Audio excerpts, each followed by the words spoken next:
The Battle of Agincourt, October 25th, 1415, a date that resonates through the corridors of history, not for its sheer scale, but for its extraordinary story. This was no ordinary clash of arms. Here, on the sodden fields of northern France, a bedraggled English force faced the might of the French nobility. They were outnumbered, out-armed, and utterly exhausted. And yet, against all odds, they stood their ground and etched their names into legend. What was it that made this day so pivotal? Was it the cunning of their strategy, the resilience of their archers, or was it something deeper, something unshakable in the human spirit? Tonight, let us step into that world. Imagine yourself as an English archer, a simple man with a long bow, standing amid the mud and chaos, witnessing the impossible. The rain had been falling for days. It soaked through our tunics, turning the roads into rivers of mud and chilling us to the bone. The march had been relentless, every step heavier than the last, but King Henry had driven us forward. He spoke of our duty, of the crown, and of our honor. And so we followed. When we reached the field, it was clear this was no place for heroes. The land stretched out before us, a narrow strip of churned earth bordered by thick woods. To the French, it must have seemed a trap of their own making. With their superior numbers and fresh horses, they thought us cornered. I can still hear their jeers, carried on the wind. King Henry was not a man to falter. He walked among us that morning, his presence a balm against the gnawing fear. "We few, we happy few," he said, his voice steady and clear, "for he that sheds his blood with me today shall be my brother." Simple words, but they planted something in us, pride, perhaps, or defiance. We archers were placed at the flanks, the stakes before us hammered deep into the ground. My longbow was my lifeline, its yew wood smooth under my grip. The first light of day broke through the clouds as the French began to assemble.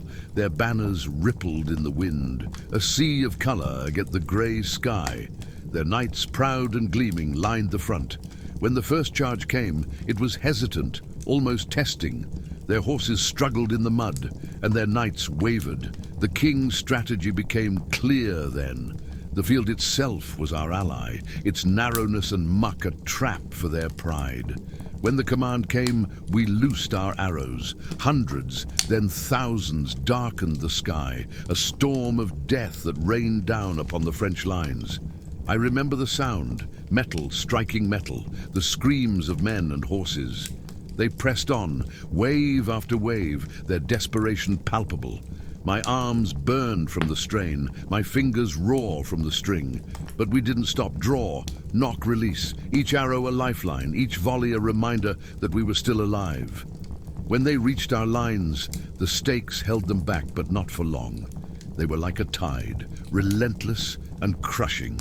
I dropped my bow and drew my sword, its weight unfamiliar in my hand.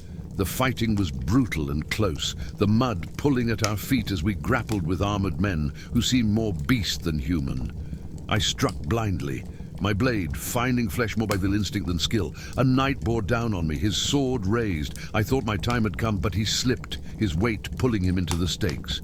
I stared at him as he struggled, the mud sucking at his life, as surely as it had his footing. I don't know if it was mercy or fear that drove me to turn away. The hours blurred into one another, the cries of the dying, the clash of steel, the suffocating stench of mud and blood. It was endless. When the French lines finally broke, it wasn't a victory cheer that rose, but a sigh, a collective exhalation of men who had survived the impossible. And so, my friend, the day belonged to England. Agincourt was a triumph, not of swords or shields, but of grit and ingenuity. It was a victory forged not by noble knights, but by the common man, the archer with his longbow, the soldier with his will to endure.